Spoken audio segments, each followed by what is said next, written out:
Apa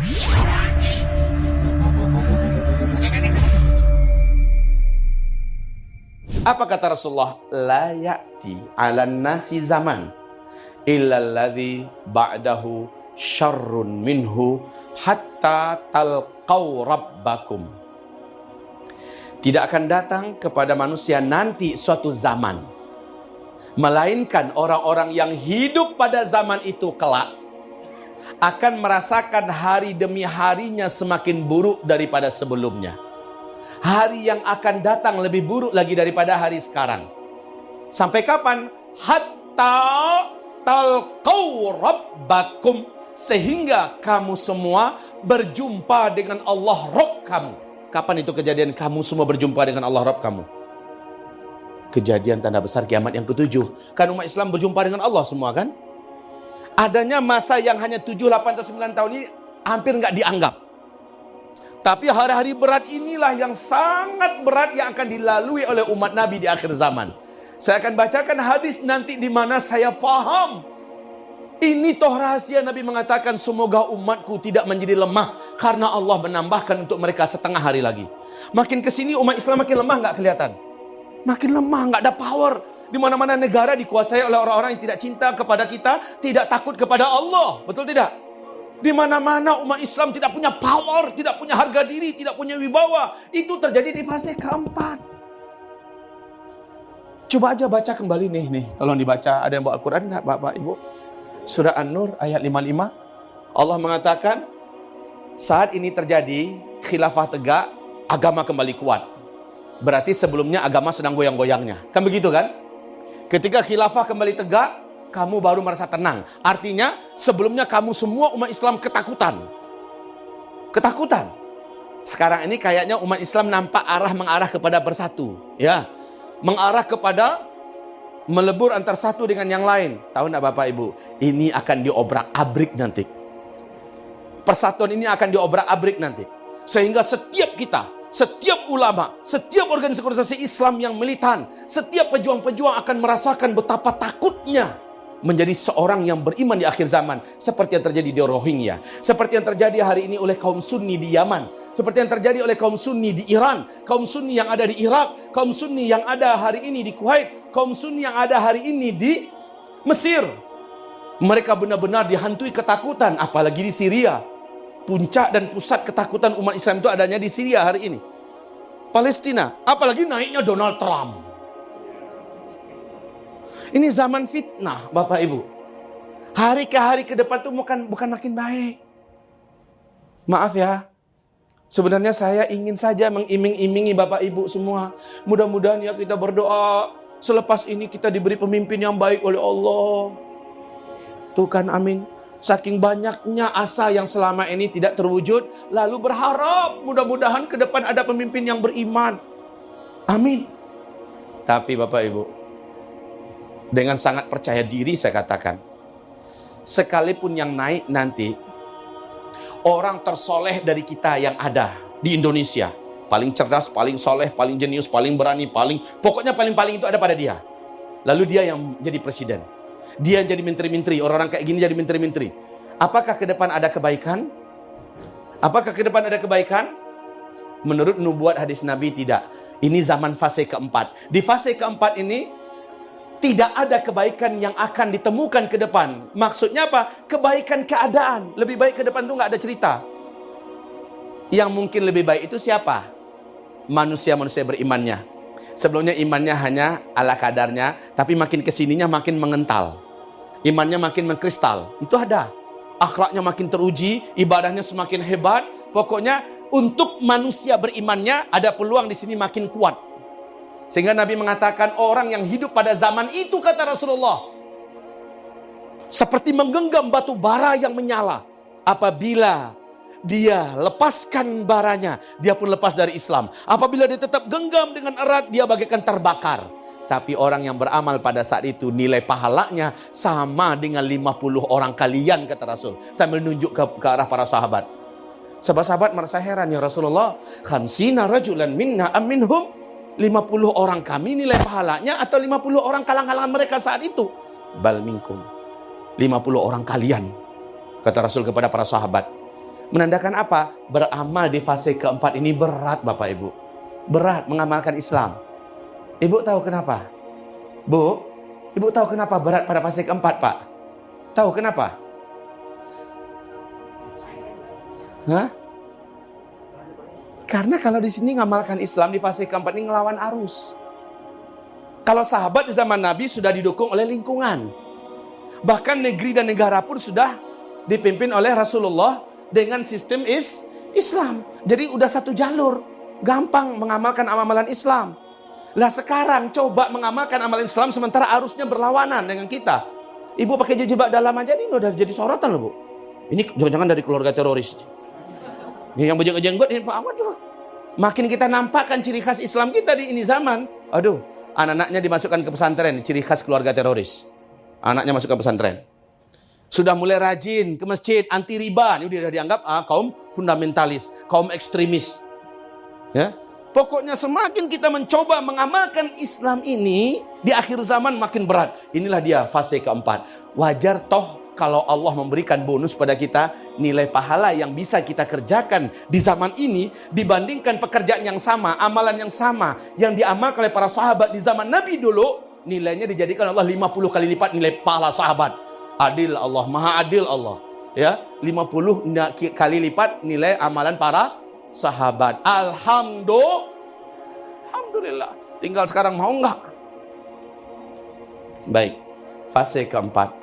Di sini adalah fase berkumpulnya segala fitnah akhir zaman. Di fase keempat ini, peperangan akan merata di seluruh penjuru muka bumi di fase keempat. Ke depan Bapak Ibu. Sekali lagi saya katakan, siapapun yang naik jadi presiden. Apakah naik jadi presiden itu adalah Habib Rizik?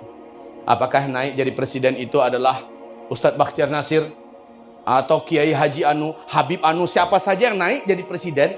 Lalu gubernurnya semua se-Indonesia ini anggaplah orang lain. Apakah ada lebih baik keadaan? Sekali lagi saya katakan tidak. Loh Ustadz, kan pemimpinnya orang baik-baik semua. Iya, tetapi ingat. Ada penjahat-penjahat raksasa di balik penjahat yang muncul di depan sekarang ini.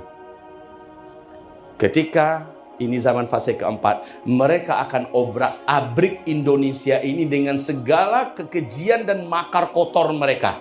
Mereka punya fulus. Mereka punya jaringan dan link internasional. Zionis Israel jelas bersama mereka. PBB jelas bersama mereka. Dan mereka anti dengan upaya-upaya tegaknya kembali khilafah Islamiyah. Di masa ini, siapapun yang naik, lihat Pak Presiden Soeharto dulu, sebelum beliau dilengserkan, Bapak Ibu tahu bagaimana mulai cintanya beliau dengan umat Islam. Terasa nggak? Bagaimana hangatnya hubungan beliau dengan umat Islam. Bagaimana umat Islam dan rakyat Muslim Indonesia mulai diberikan peluang-peluang yang pantas oleh Bapak Presiden Soeharto. Nah, ketika beliau mulai memberikan ruangan untuk umat Islam, kekuatan CIA dan lain-lainnya di belakang mulai bekerja dan beliau pun tumbang. Kaum muslimin hamba-hamba Allah, ini fase keempat. Di fase keempat sekali lagi saya katakan banyak terjadi peperangan. Dan peperangan itu melibatkan ibu-ibu atau bapak-bapak. Lihat aja waktu aksi damai 4 November kemarin, ibu-ibu atau bapak yang banyak turun? Ibu-ibu. Benar Pak? Sama-sama. Kok nggak kelihatan di... Sama-sama. Baik, ikut. Ibu di belakang atau di depan, Bu? Nah, oke. Sekarang, Bapak, kalau begitu, perang itu biasanya merenggut nyawa yang di belakang atau yang di depan? Di depan. Ceritanya ibu-ibu itu di belakang memang bagian logistik. Bahasa yang agak lembut lah sedikit logistik. Tapi ibu sendiri yang mengatakan dapur gitu. Baik. Bagian ibu bagian yang aman karena memang begitu adabnya. Ibu nggak boleh di depan, ibu harus di belakang. Nanti kalau ada yang luka, pakaiannya nenek-nenek tua yang boleh ngurus dia. Yang muda-muda jangan. Nanti rusak niat orang mujahid. Baik, kaum muslimin, fase keempat adalah fase kediktatoran. Di fase ini kita sedang hidup sekarang. Tahukah Bapak Ibu? Sekarang saya katakan di fase keempat ini pasti berakhir, kita masuk pada fase kelima. Posisi kita di fase keempat sekarang berapa lama lagi ya untuk masuk ke fase kelima? Berapa lama lagi? Tahukah? Tahukah? Yuk kita menyimak sebentar, nguping sebentar. Apa yang dikatakan oleh CIA, Intelijen Amerika Serikat. Jelas ini bukan sumber untuk kita imani ya. Sekedar tahu saja, it's okay. Apa kata CIA Amerika Serikat di New York Times? Masa depan dunia ke depan, ini akan kembali digenggam oleh khilafah Islamiyah. Dunia di masa yang akan datang akan kembali jatuh ke tangan khilafah Islamiyah. Dan mereka akan bermula memimpin dunia ini kembali pada tahun 2020. Keren. 2020 keren. Tapi benar apa enggak? Allahu a'lam. Allahu a'lam. KGB Rusia, masih di New York Times. KGB Rusia, intelijen Rusia mengatakan bahwa khilafah Islamiyah memimpin dunia ini saat-saat indahnya itu mulainya 2025. Ada perbedaan tipis. 2020 dengan 2025. Intinya, penguasa dan kekuatan belahan timur dengan belahan barat sepakat mengatakan masa depan dunia akan kembali jatuh ke tangan Islam, khilafah Islamiyah. Kalau CIA mengatakan 2020, maka KGB mengatakan harum-harumnya khilafah itu dimulai di 2025.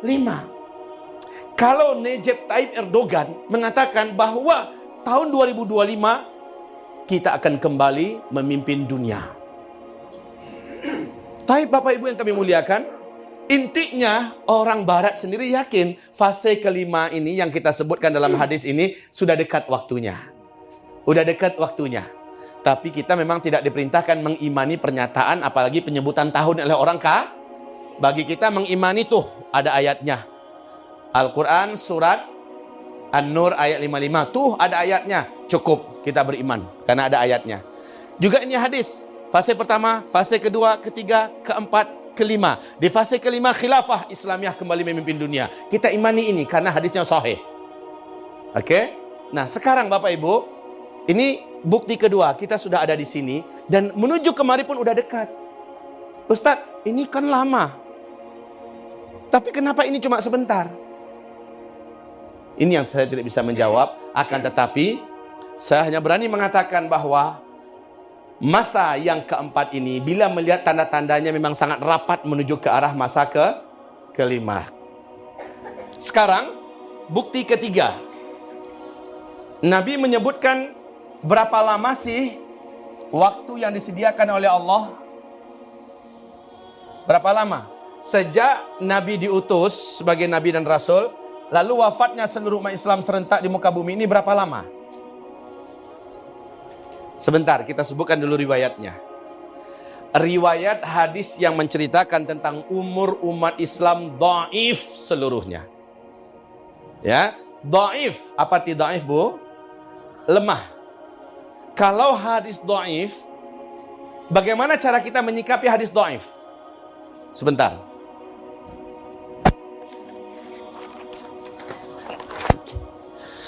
Dalam pelajaran mustalah ilmu hadis, ya, ini hadis. Ada hadis Nabi. Hadis ini disebut dengan hadis ahad. Hadis ahad itu adalah hadis yang diriwayatkan oleh sahabat Nabi satu orang ke satu orang. Ya, satu orang ke satu orang. Maka ini hadis ahad. Hadis ahad ini ada 3 tingkatannya. Tingkatan tertinggi adalah sahih.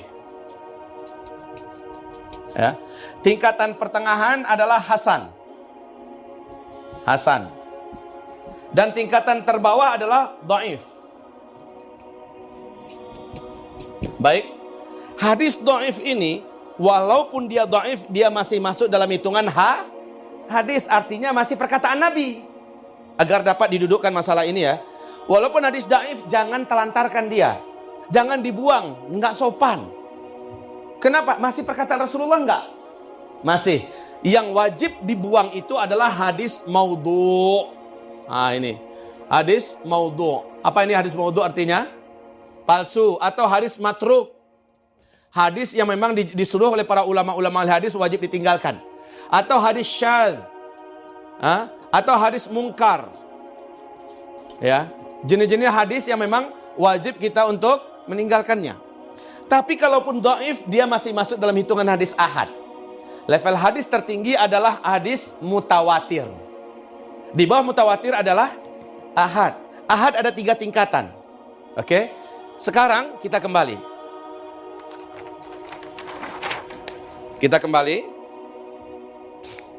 Hadis yang menyebutkan tentang umur umat Islam, yakni sejak Nabi diutus sampai kita semua habis, ternyata hadisnya dhaif. Dan ada 2 kelompok riwayat hadis dalam masalah ini. Dua-duanya diceritakan oleh Abu Daud. Namun, Bapak Ibu, Ustadz, kalau hadis dhaif ngapain juga diceritakan sekarang?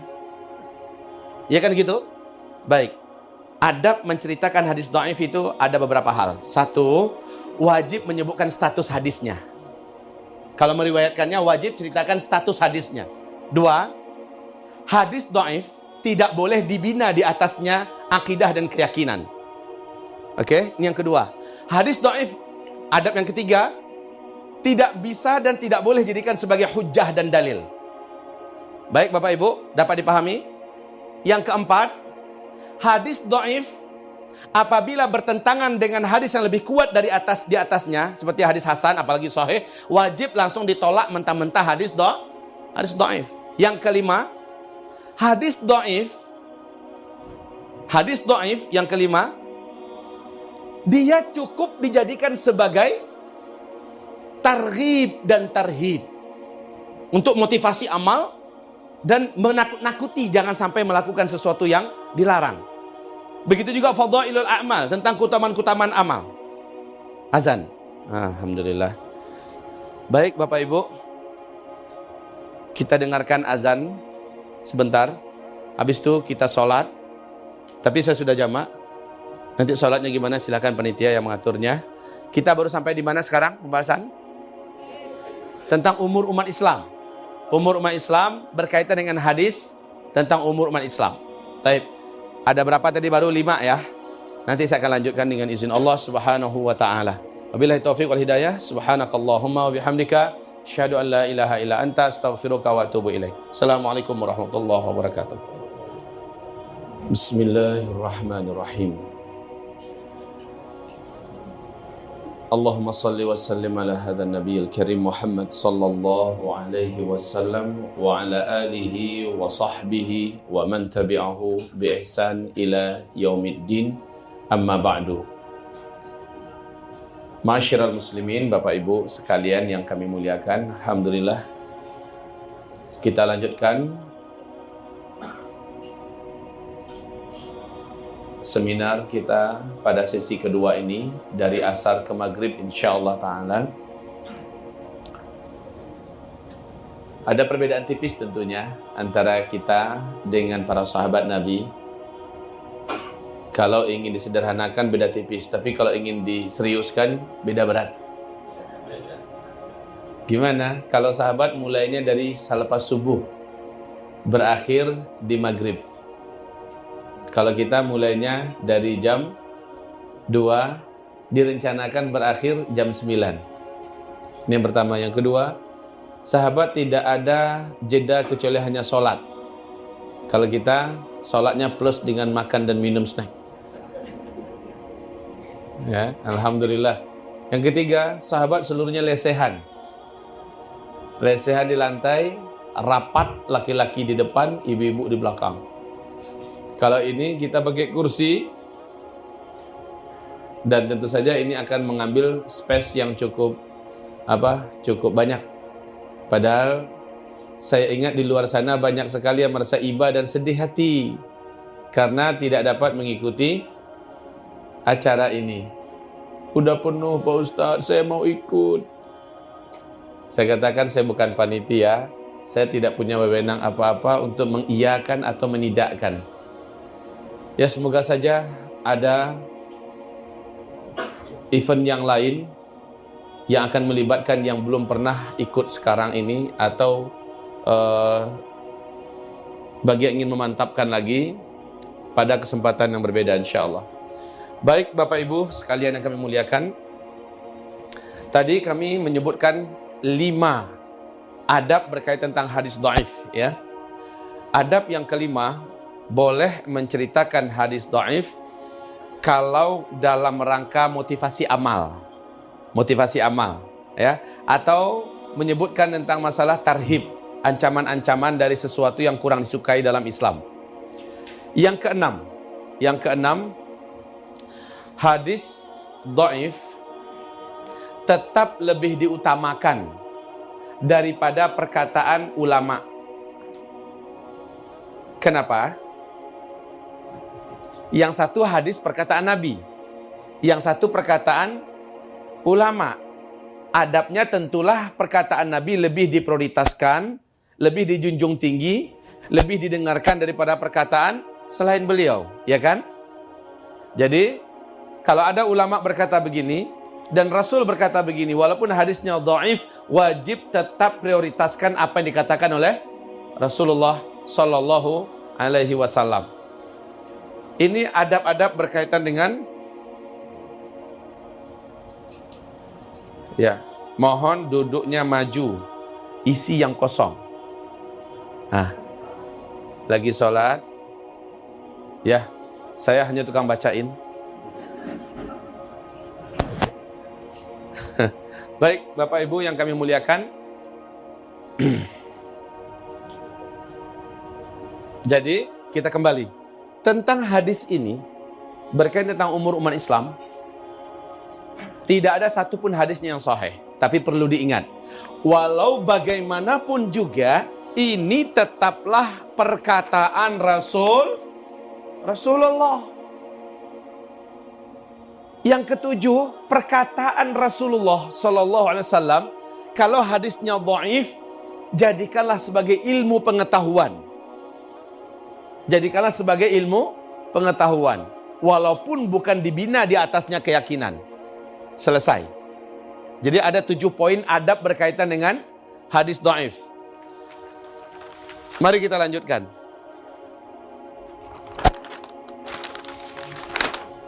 Sekarang dari hadis Abu Daud yang pertama.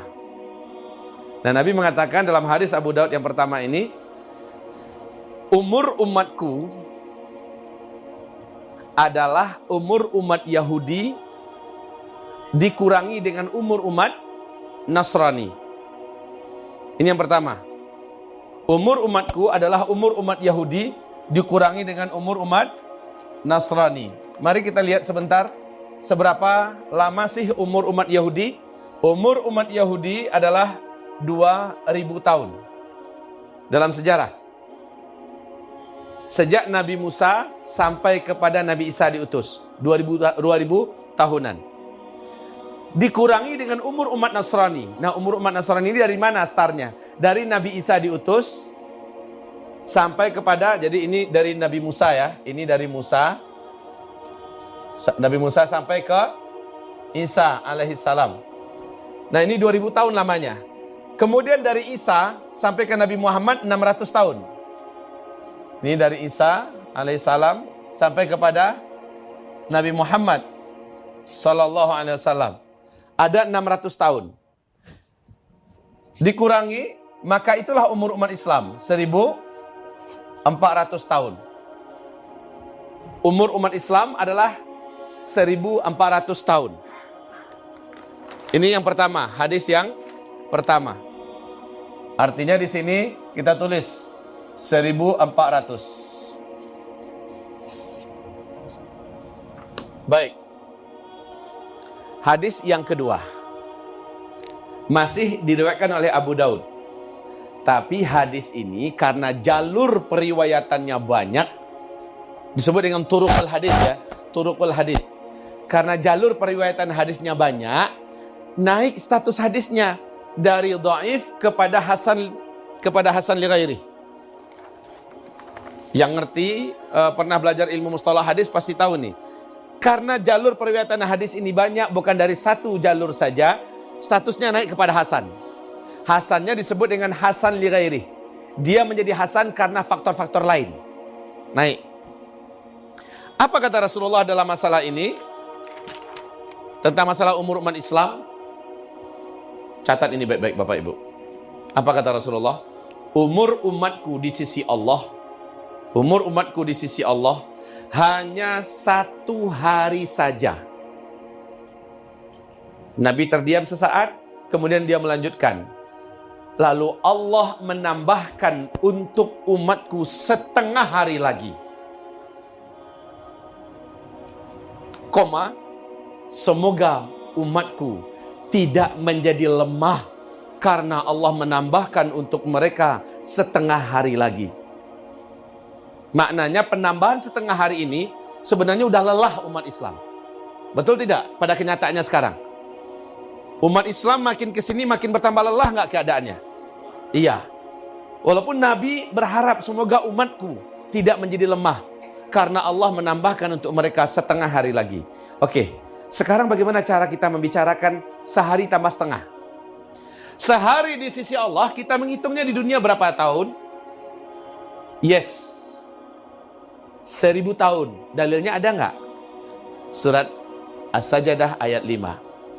Yudabbirul amra minas sama'i ilal ardi thumma ya'ruju ilaihi fi yaumin kana miqdaruhu alfasanatin mimma ta'uddun. 1000 tahun kamu menghitungnya. 1 hari di sisi Allah, 1000 tahun kamu menghitung di dunia ini. Lah 1 hari tambah setengah berapa?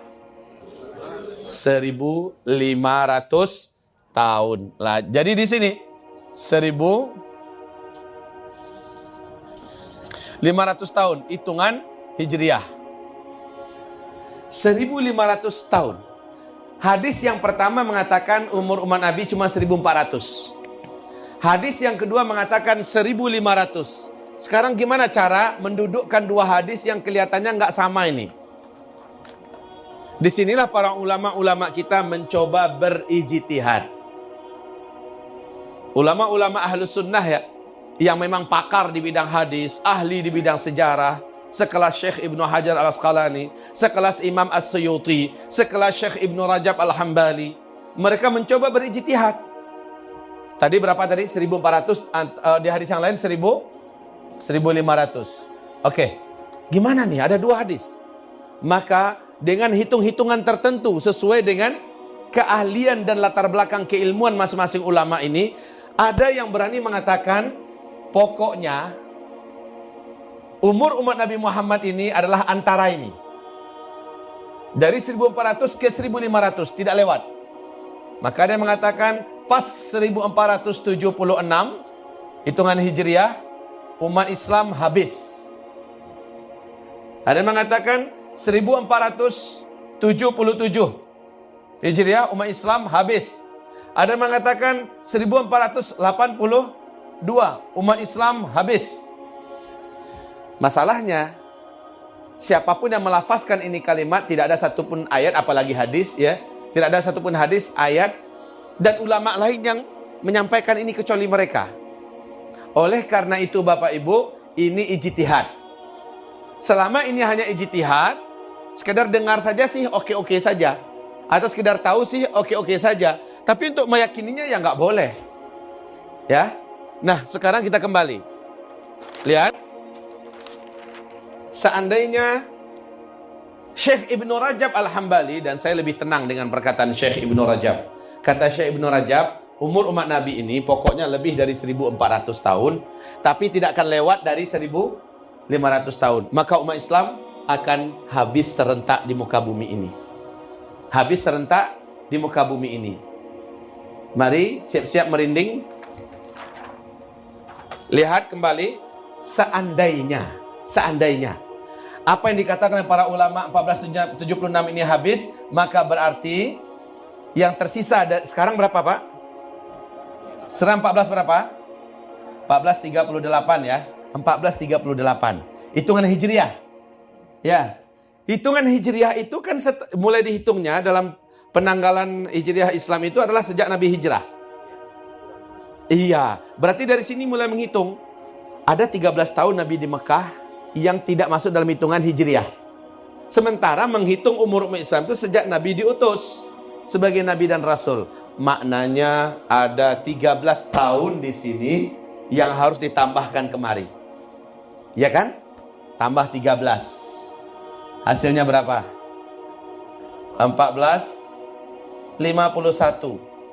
Kalau hitungan-hitungan Hijriah. Seandainya kita ambil full saja 1500, ambil full saja kurang 1459, maka maknanya di depan kita tersisa hanya 49 tahun saja lagi. Lalu umat Islam di muka bumi ini habis. Sehabis-habisnya. Enggak lama. Umat Islam tidak tersisa satu orang pun yang masih hidup setelah 49 tahun ke depan dari sekarang. Ini kalau kita hitung full 1500. Kalau seandainya kita menghitungnya ternyata ini kemari, maka tinggal mengurangi saja. 1451 di 1476 kurang 1451, tersisa 25 tahun saja lagi ke depan. Kalau yang ini berarti tersisa 26 tahun saja ke depan. Ya, kalau ini sisa berapa? Ya, dekat amat. Inikah waktu yang telah tersisa untuk umat Islam? Kalau dari hadis yang dhaif ini, na'am. Artinya Bapak Ibu, waktu yang sangat dekat untuk umat Islam hidup di bumi. Bukan kiamat loh ya. Tolong kita dudukkan sekarang, ini bukan kiamat. Tapi tentang habisnya orang Islam di bumi ini. Waktu yang hanya tersisa sebentar di depan kita harusnya menjadi renungan buat kita. Masihkah pantas kita dengan penuh tamak memburu dunia diharapkan bisa bertahan sampai 7 turunan ke bawah? Masihkah pantas kita gila-gila dengan dunia ini?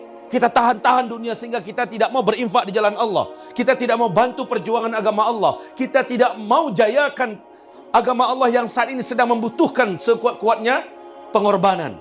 Masihkah pantas kita menambah lagi beban hutang dan hutang demi membuat usaha baru demi usaha baru yang seluruhnya akan hancur pada fase keempat ini? Apapun usaha yang dibangun ke depan, selama bukan usaha yang menopang urusan agama, maka usaha itu akan menjadi ratapan dan penyesalan ke depan.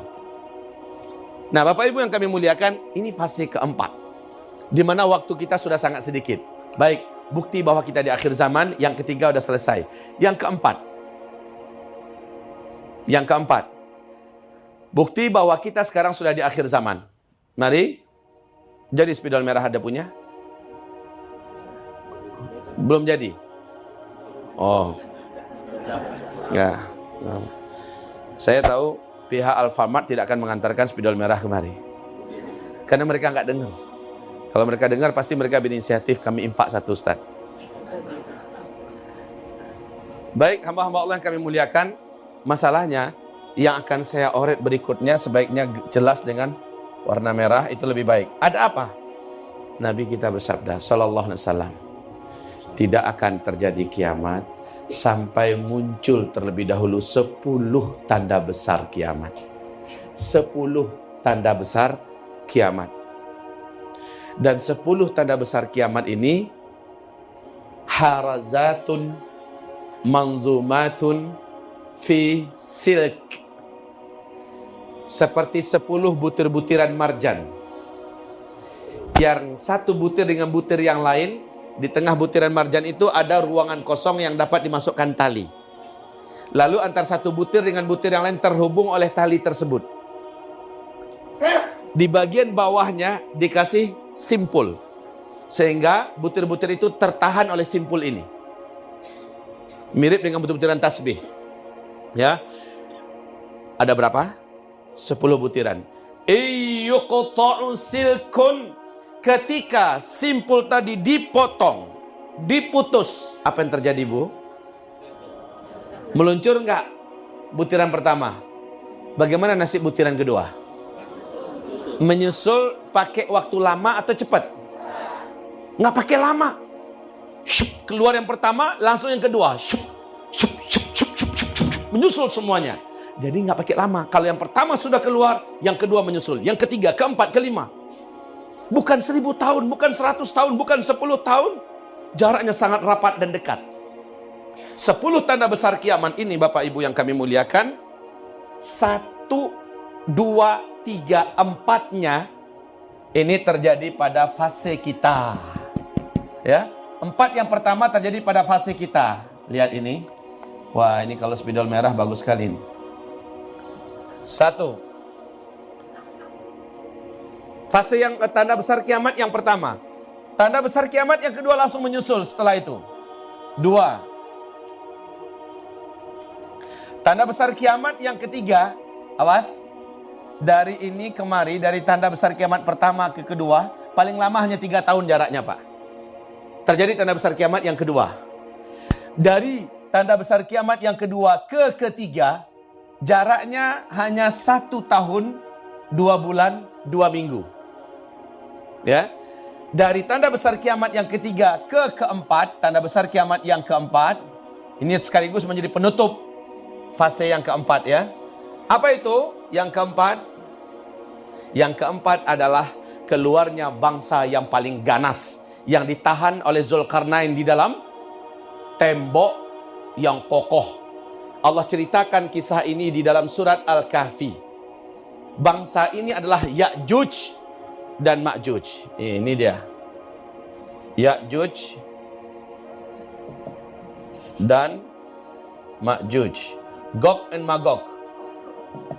Baik, kaum muslimin yang kami muliakan, tanda besar kiamat yang keempat habis. Dengan cara Allah habisi mereka dengan caranya. Oke, yang pertama apa? Dukhan. Yang pertama adalah dukhan. Yang kedua, Dajjal. Yang ketiga, Isa alaihi salam turun dari langit. Yang keempat, Ya'juj dan Ma'juj. Yang kelima di sini. Yang kelima di sini. Ini tanda besar kiamat yang kelima, yaitu matahari terbit dari sebelah barat. Saya singkat saja dengan MTB. Matahari terbit dari sebelah barat. Kemudian yang keenam adalah keluarnya binatang raksasa yang Allah sebut dalam Al-Quran surat An-Naml ayat 82. Binatang ini Allah sebut dengan Dabbatul Ardi. Dabbatul Ardi. Dabbatul Ardi. Barulah yang ketujuh, angin lembut, kematian. 7 tanda besar kiamat ini umat Islam menyaksikan kejadiannya. Tapi 3 lagi yang lain sama sekali umat Islam tidak akan pernah menyaksikannya. Baik. Yang keenam, surat An-Naml ayat 82. Ya. Surah An-Naml ayat 82 tentang akan kami keluarkan dari dalam perut bumi ini seekor binatang yang melata. Insya Allah saya akan uraikan, Pak. Saya akan uraikan walaupun hanya dengan summary, hanya dengan ringkasan, ya. Saya akan uraikan. Pertama, tanda besar kiamat yang pertama apa? Dukhan. Oke. Sebentar, sebelum saya terangkan apa itu dukhan, kapankah keluar tanda besar kiamat yang pertama ini? Dukhan ini. Ada yang bisa menjawab? Hah? Baik kaum muslimin yang kami muliakan, kalaulah bukan masalah ini sering kami ucapkan dan sampaikan di mana-mana, dan sudah ada YouTube kita yang juga senantiasa tersimpan dengan baik, bisa dibuka kapan saja. Kalaulah bukan karena itu, maka malam ini atau sore ini saya akan berikan hadiah berupa buku. Sayang ya, karena ini udah menyebar di mana-mana, pasti ada yang udah tahu. Makanya saya nggak jadi. Ya, kapan tanda besar kiamat yang pertama keluar? Udah ada hadisnya tadi. Sudah ada hadisnya tadi. Kalau simpulnya tadi dipotong. Nah, apa itu simpulnya? Simpulnya adalah bila bumi ini mengalami hantaman meteor. Ya, meteor. Ya. Apa hubungan meteor dengan dukhan? Sehingga akibat meteor ini terjadilah dukhan. Masya Allah. Saya akan uraikan nanti, hubungannya sangat jelas. Baik dari hadis ataupun dari fakta ilmiah menurut para ahli fisika, menurut para ahli astronomi dunia. Hubungan antara meteor dengan dukhan. Pertama ada hadisnya. Yang kedua ada pembahasan ilmiah yang sesuai dengan hadis itu. Jadi dukhan baru terjadi ketika bumi mengalami hantaman meteor. Oke, apakah itu dukhan? Dukhan ini Bapak Ibu, dia adalah kabut debu yang sangat tebal lagi panas. Ini dukhan. Kabut debu yang sangat tebal lagi panas. Debu ini saking tebalnya, kata Rasulullah, kamu sampai-sampai tidak bisa melihat adanya matahari selama 40 hari 40 malam. Jangankan matahari, telapak tanganmu saja kamu letakkan di depan mukamu seperti ini, kamu mencoba melihatnya, tidak bisa melihat adanya telapak tangan di depan kita. Saking tebalnya kabut debu itu. Satu muka bumi ini gelap gulita, sehingga tidak bisa dibedakan kapan siang, kapan malam. Sampai-sampai sahabat ada yang bertanya kepada Rasulullah Sallallahu Alaihi Wasallam, ya Rasulullah, bagaimana cara kami menentukan waktu sholat? Subuh, zuhur, maghrib, asar, maghrib, isya. Gimana cara kami membedakannya? Jawaban Nabi adalah takdiruna laha qadraha. Kamu kira-kirakan saja waktu sholatnya. Main kira-kira. Loh, apa nggak bertanya Bapak Ibu, kemana perginya jam tangan? Jangankan jam tangan, telapak tangan yang gede aja nggak nampak. Satu, yang kedua, satu lagi, mati ya. Belum apa-apa udah ketakutan duluan. Biasa kalau saya menguraikan akhir zaman ini, kadang listriknya yang mati, kayak mereka aja udah cemas mendengarnya.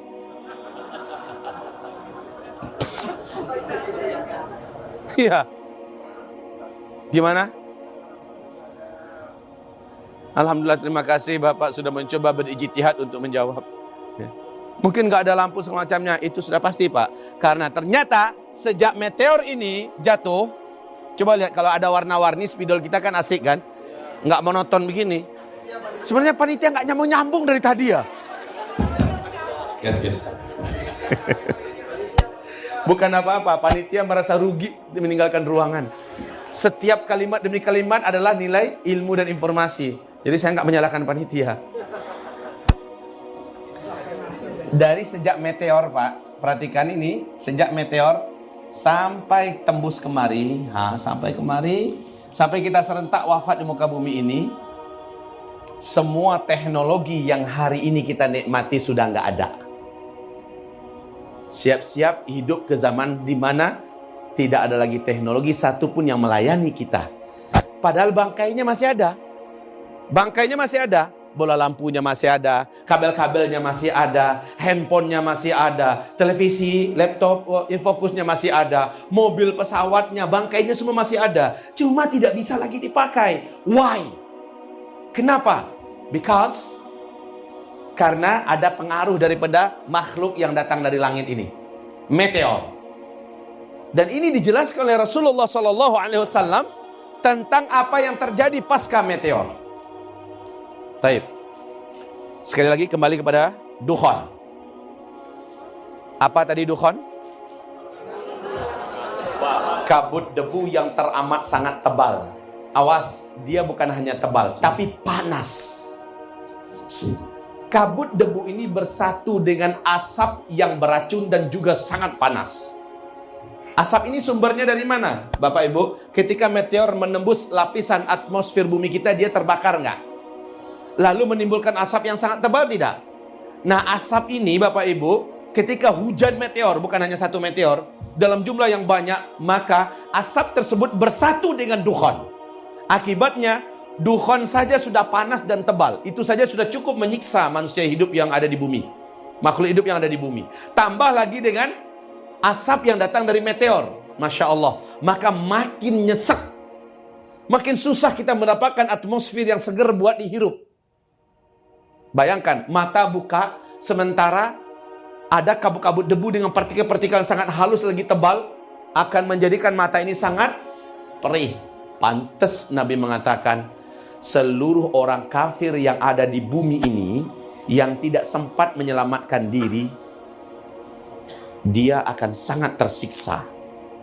Kulit mereka melepuh, kayak dalam oven. Berapa lama? Bukan sebentar. Bukan 40 menit, bukan 40 jam, tapi 40 hari, 40 malam.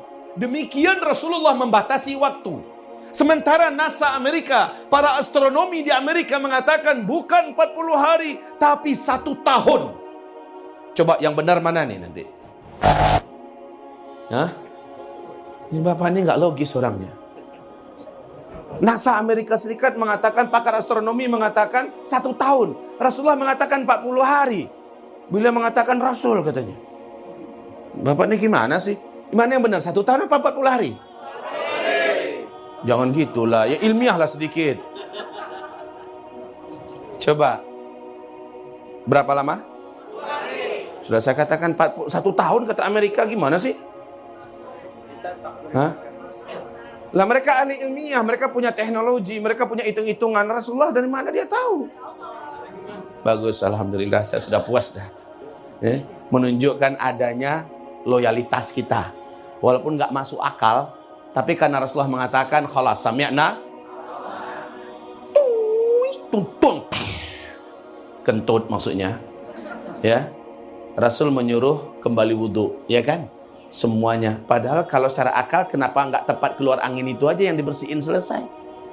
Masalahnya ini Rasul yang mengatakan masuk nggak masuk akal, sami'na wa ata'na. Sekarang Amerika mengatakan 1 tahun, NASA mengatakan 1 tahun, pakar astronomi mengatakan 1 tahun. Ya, Rasul mengatakan cuma 40 hari. Kita berpihak pada kata Rasulullah. Ternyata ada uraiannya lagi yang bagaimanapun harus tunduk seluruh pakar-pakar dan ahli ilmuwan ini terhadap apa yang telah dinubuat oleh Rasulullah. Kembali kita kepada meteor, dukhon. Apa kata Abdullah bin Abbas? Ini hadisnya ya. Abdullah bin Abbas berkata, sesungguhnya ketika dukhon nanti terjadi, seluruh orang kafir di muka bumi akan mengeluarkan asap lubang hidung mereka. Mulut mereka mengeluarkan asap. Ya, yang dihirup asap tentu yang keluar adalah asap. Bayangkan yang terjadi dengan paru-paru mereka. Kayak angus terbakar, panas, tersiksa. Kalau hidup benar-benar luar biasa nelongso. Baik. Kulit mereka seluruhnya melepuh. Wajah mereka seperti meleleh dan mencair. Maka yang cantik-cantik sebelumnya dari kalangan orang-orang kafir yang tak sempat menyelamatkan diri, yang cantik-cantik itu sebelumnya, setelah pasca dukhon, mereka akan berubah menjadi jelek-jelek, kayak zombie-zombie berjalan. Ya, kalau Bapak pernah terinspirasi dengan nonton film Lord of the Ring, ada orc, jelek-jelek semua tuh. Itu penjahatnya, orang-orang kafirnya pada jelek semua. Ini yang disebut dengan perubahan bentuk di akhir zaman. Wajah mereka jadi jelek-jelek semua. Termasuk si Dajjal yang nanti akan terjadi pada tanda besar kiamat yang kedua. Dajjal ketika muncul, wajahnya udah jelek. Kenapa bisa jelek wajahnya? Dajjal juga salah satu di antara makhluk Allah yang terimbas oleh pengaruh buruk daripada dukhon. Ya. Ya, sering-sering aja, Pak. Barakallah fiik.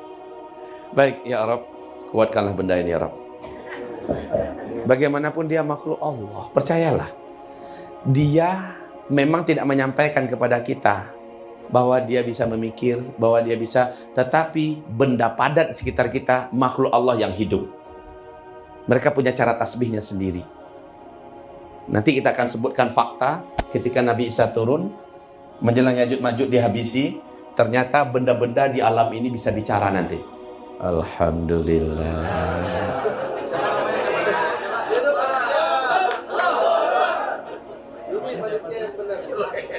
Semoga Allah nikahkan beliau dengan bidadari-bidadari sini. Yang lain nikmati cemburunya. Jazakumullah. Gak tanggung-tanggung, saya minta 1 banyak datang. Masya Allah. Alhamdulillah. Jadi bingung milih yang mana. Iya, terima kasih. Semoga ini dapat bidadari dari sisi Allah Subhanahu wa taala. Amin. Amin ya Rabb. Ini juga baik sekali panitianya. Menyediakan makanan untuk saya di atas meja. Padahal panitia tahu sambil ceramah ini mana bisa makan saya. Ditaruh di sini. Untung di belakang saya. Kalau di depan terganggu konsentrasi saya. Baik. Kita lanjut Bapak Ibu. Dukhon. Yang sengsara betul menjalani hari-hari dukhon ini adalah orang-orang kafir. Nasib mereka Rasulullah menyebutkan, dan tentu saja ini yang diceritakan oleh para sahabat Nabi, adalah menjadi buruk bentuk mereka, rusak kulit mereka, mengeluarkan asap lubang hidung mereka, mulut mereka, lubang dubur mereka. Bola mata mereka seperti sudah mau keluar karena panasnya. Ya. Kemudian telinga mereka seperti mau pecah. Bagaimana nasib orang Islam?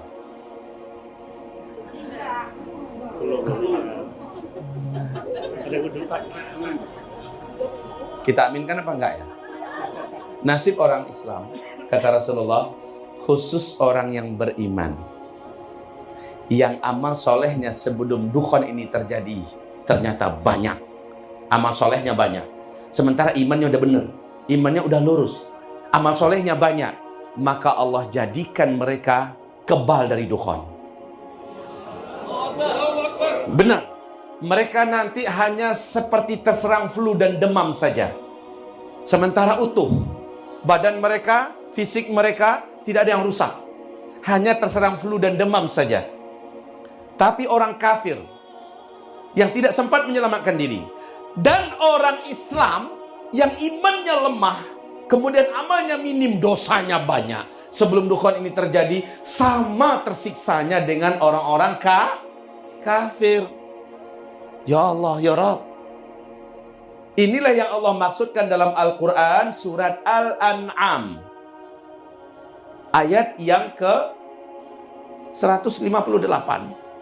Allah sebutkan orang yang beriman tapi minim amal solehnya sebelumnya, maka dia akan termasuk di antara yang tersiksa ketika tanda-tanda akhir zaman ini Allah munculkan satu persatu. Tayyib, dukhon ini 40 hari 40 malam. Akibat daripada meteor, mari kita uraikan sedikit. Bapak Ibu, ada peluang nggak kira-kira kita ini dihantam meteor di masa kita hidup? Ada peluang nggak? Kenapa Bapak mengatakan ada? Hah?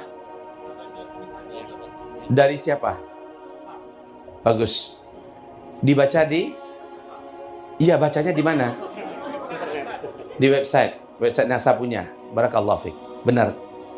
Mari saya sampaikan kepada Bapak Ibu semua. Lihat di sini. 43 tahun yang lalu,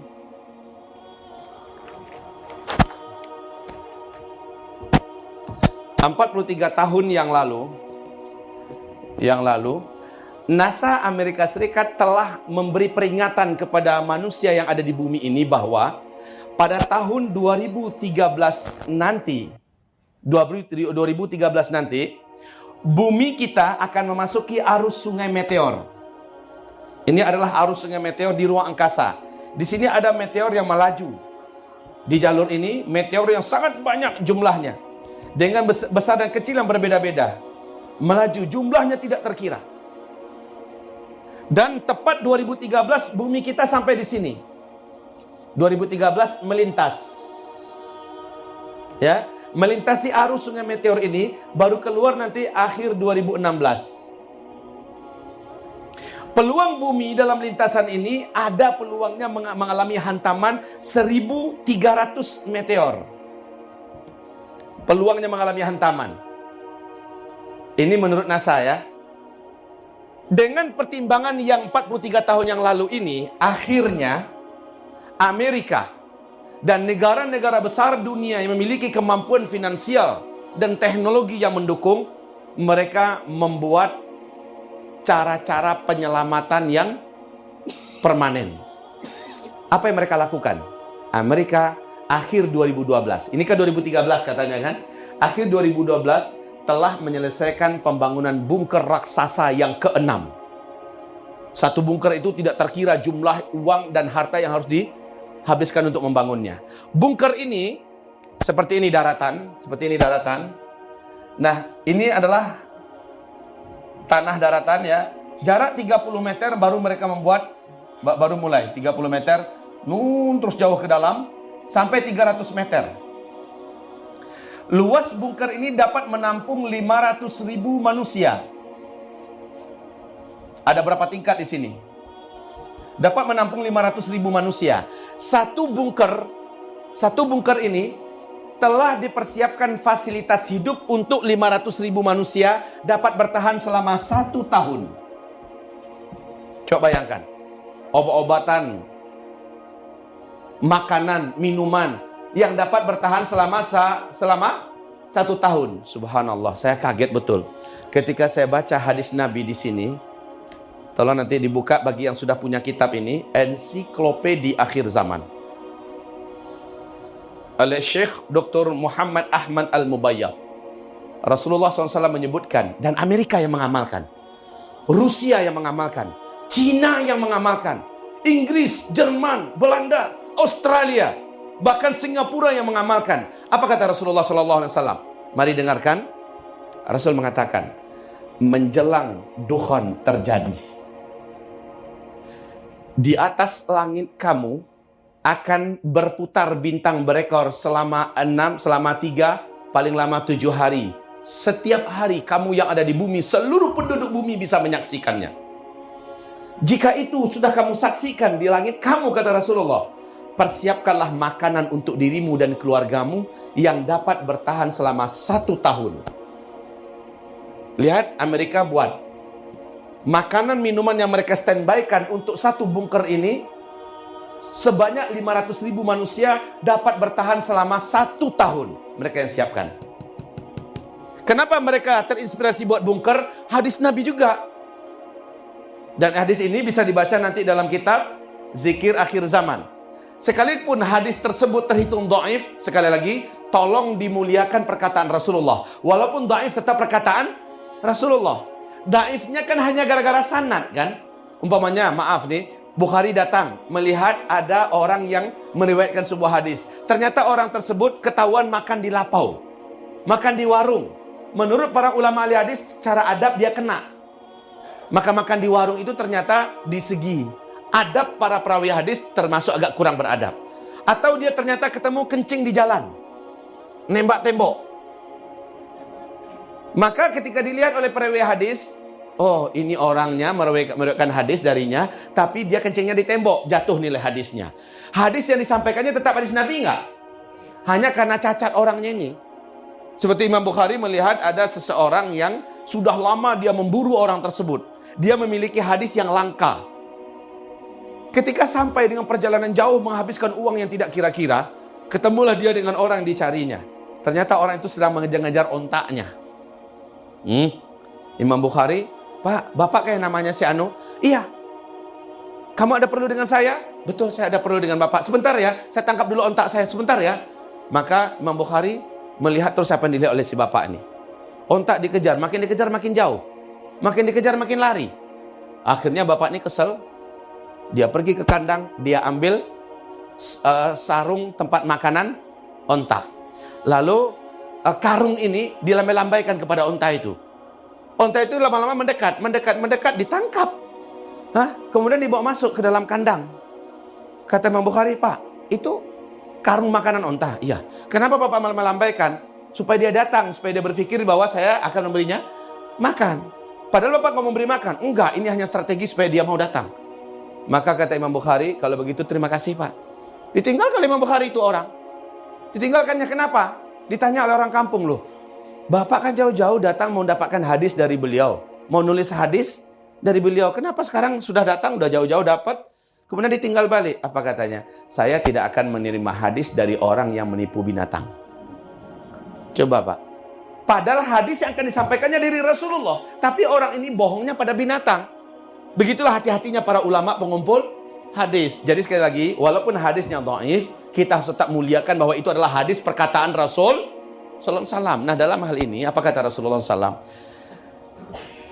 Ketika kamu sedang sholat subuh pada hari Jumat, subuh hari Jumat di bulan Ramadan, kamu akan mendengarkan suara dentuman besar di langit. Jika itu terjadi, larilah kamu segera ke rumah kamu. Tentu saja ungkapan Nabi, kalimatnya kamu itu adalah bukan untuk orang Indonesia, tapi untuk orang yang Nabi di mana tinggal ketika itu, Mekah dan Madinah. Berarti subuh di Mekah Madinah, jadwal subuh Mekah Madinah. Terdengar dentuman besar di langit. Hari apa? Hari Jumat. Bulan apa? Bulan Ramadan. Apa perintah Nabi? Ini selepas sholat Jumat loh ini. Perintah Nabi adalah larilah kamu ke rumah. Tutup segera pintu-pintu rumah kamu. Tutup jendela-jendela yang ada dan ventilasi-ventilasinya juga tutup dengan rapat. Masuklah kamu ke dalam kamar-kamar rumah kamu, tutup. Kemudian selimutilah diri kamu dengan selimut, menghadaplah ke arah kiblat. Sujudlah kamu ke arah kiblat, bacalah Subhanal Quddus, Subhanal Quddus, Subhanal Quddus, Rabbunal Quddus. Yang melakukan ini dan membaca ini, maka dia pasti selamat. Yang tidak melakukan ini, maka dia termasuk yang celaka dan binasa.